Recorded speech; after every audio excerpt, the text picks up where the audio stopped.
And this needs to be worn for everything? This is next door, okay? Okay, just making sure. Thank you. So I don't like take it off after this and then.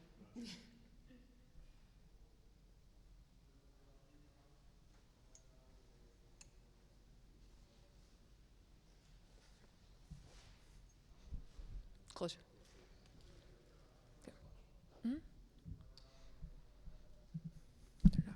All right, Marty, why don't you start us off with Liz? Yeah. Hey, Liz. Hey, how's it going? Hey, all good, all good. You're used to having obviously a target on your back, obviously being the number one flyweight Bellator for so long. Now obviously we get a larger roster with a lot of hungry fighters in the PFL roster now. What changes for you, and is there any more pressure now that this new younger and other blood in the division?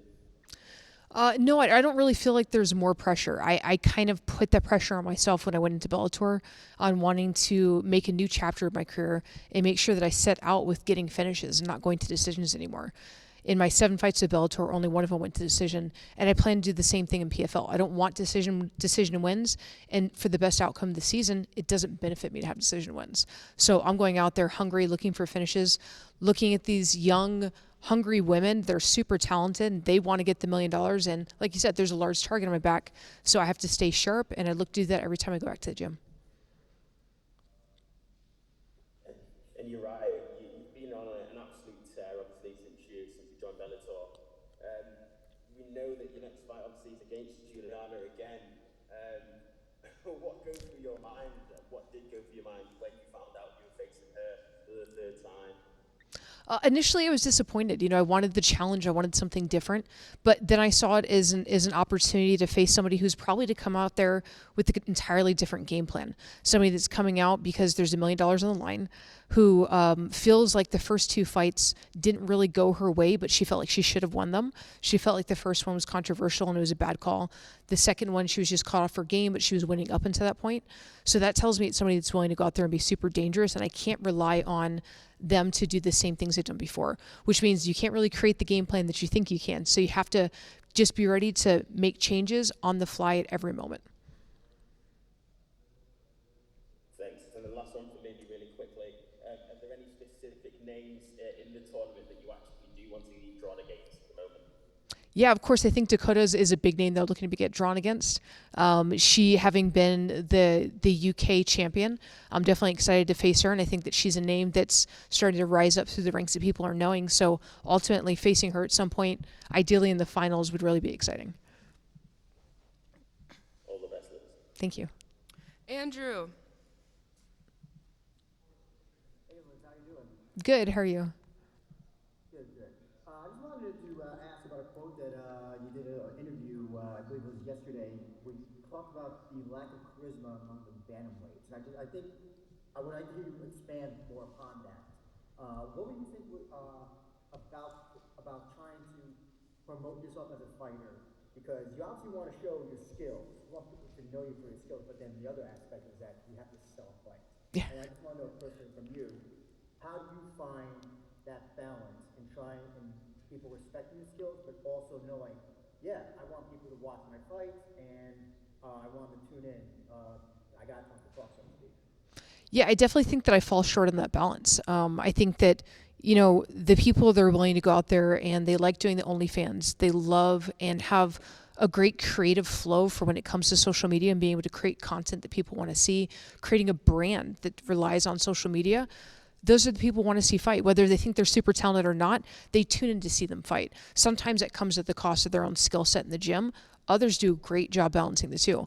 I'm definitely not one of those people. I'm good at focusing in the gym and giving all my energy and attention there. And I'm definitely falling short in social media that I'm trying to pick up. But for you to succeed in the sport, you've got to be able to do both. Whether that means that somebody else is marketing you, they take over your social media and do a good job with that if you do it yourself.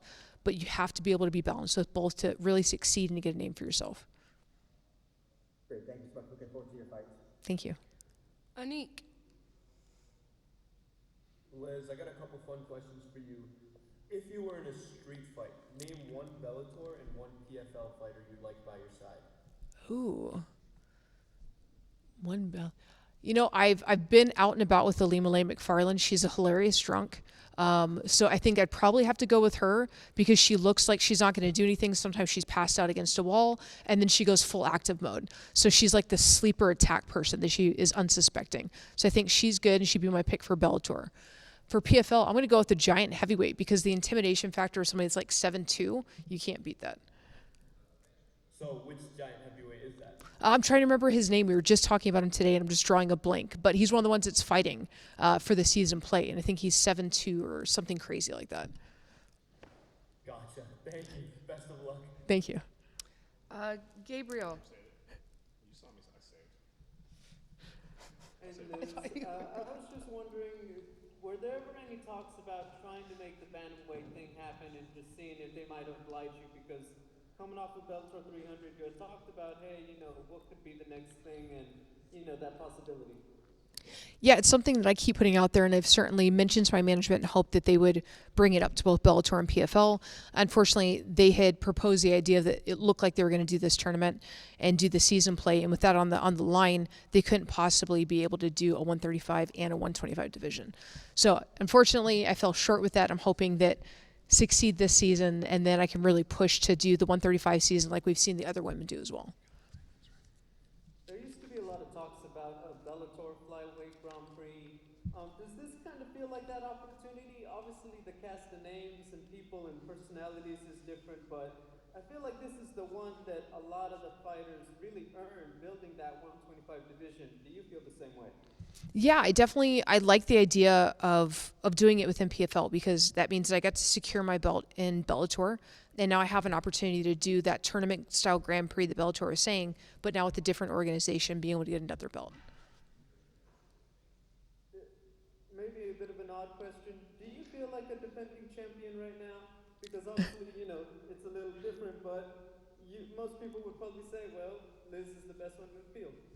No, I don't feel like a defending champion at all. I think, especially when you bring Dakota into it and she's the UK champion, that's essentially she's the champion from this organization. If anything, I'm coming from Bellator. I'm not, right? You see other women that go to other organizations and they're champions from where they came from. They're no longer reigning champions, and I feel the same thing coming into this. Final one. I like the fight with Dakota. I think a few fans might also point out you and Tyler Santos, both former UFC contenders. I mean, is that a fight that could be a big one in your opinion? Yeah, absolutely. She's super talented.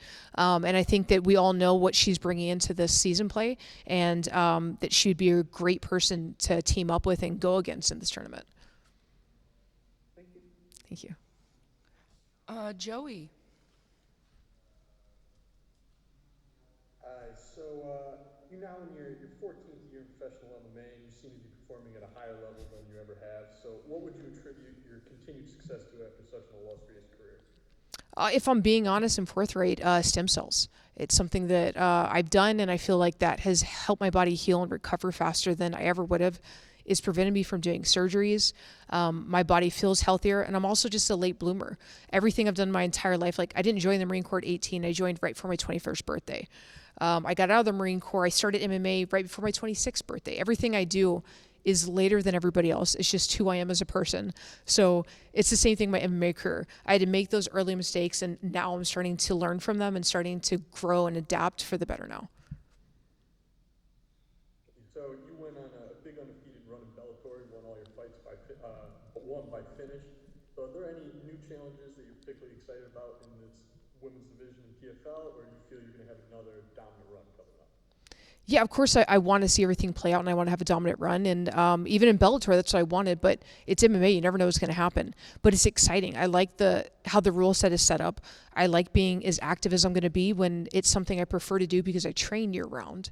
So those are both things that are super appealing, but also very difficult. Cutting to 125 is much more difficult than it was when I was cutting to 135. So to bounce back and have to take fights very quickly after that means I really have to be on my game. But I'm also really excited to be able to do it. Thank you for your time. Good luck this weekend. Thank you. Mike. Hey Liz, coming into this PFL season, I know you are someone who has always previously, not in Bellator, but in that other promotion, had to deal with politics of everything. Just speaking to someone who's been in this sport for so long, obviously there's other enticing and intriguing matchups, and people are going to want to call for certain fights. But when you just have to show up, do your job, and move on to the next, how satisfying is that for a veteran like yourself who got the short end of the stick in other places because there was politics and popularity contests?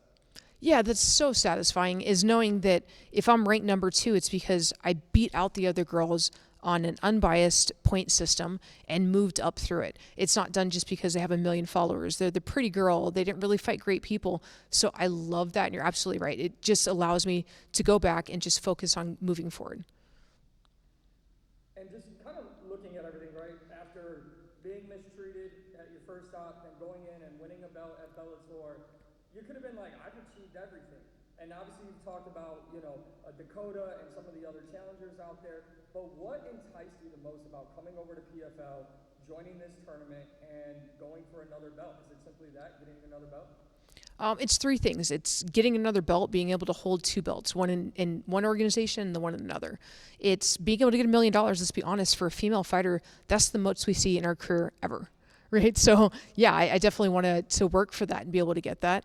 And also, it's the unbiased rule set. It's knowing the progression through the season is done the right way. And lastly, for me, and I really appreciate the opportunity, how would you sum up where you're at now in your career, right? Like I continue to kind of point out, if you haven't noticed, I'm a big defender of you and everything you went through early on in your career. But how do you feel about where not only your career, but women's MMA is, and like you just said, $1 million, the progression you've seen throughout these stages of your career? Oh, it's awesome. I still feel like there's so much growth for women's MMA, and we see that until we see more weight classes represented and less disparity between the weight classes. That means we still have growth, right? So that's exciting because women keep proving over and over that we can step up to that challenge of growth and will exceed what you have set forth for us, right? But to see where I came from when very few gyms had women to now there's so many and they're showcasing everything, all their talent in the fights, being on the main card, being the main event, that's awesome. Being able to get $1 million is just so many cool things that have happened in the short time that women's MMA has started to grow. Thank you so much. Thank you. All right. Last question for Liz. Diego, please. Hi, Liz. This is a 2-part question. You're not new to fighting other fighters multiple times, but this is the first trilogy. So how do you feel about it, and how do you make it interesting for you and exciting during camp, and what changes do you make? Yeah, so I love training more than anything else. Like, to be able to test yourself against talented people, the only way to do that is in competition, right? In the gym, it's just not the same. But the reality is what I love doing is I love training, I love being in martial arts. So I don't have to make that exciting. When I go to the gym, it's exciting just being around my friends, hitting each other in the face, choking each other, trying to break each other's arm, and then laughing about it after, right? So that's an easy focal point. But knowing that there's somebody coming out there that has more on stake for both of us means that she's willing to take risks that she wouldn't take before. Her believing that she never really lost those 2 fights and has an opportunity to win this one means that she's going to come out dangerous and take risks that she probably never would have taken in the first 2, especially to prove herself in a new organization. So that's a really dangerous opponent that I have to be on my toes for. Love it. Thank you so much, and good luck. Thank you. All right, Liz, thank you so much. Appreciate your Thank you. time today. We're just going to hop over next door, do a little live.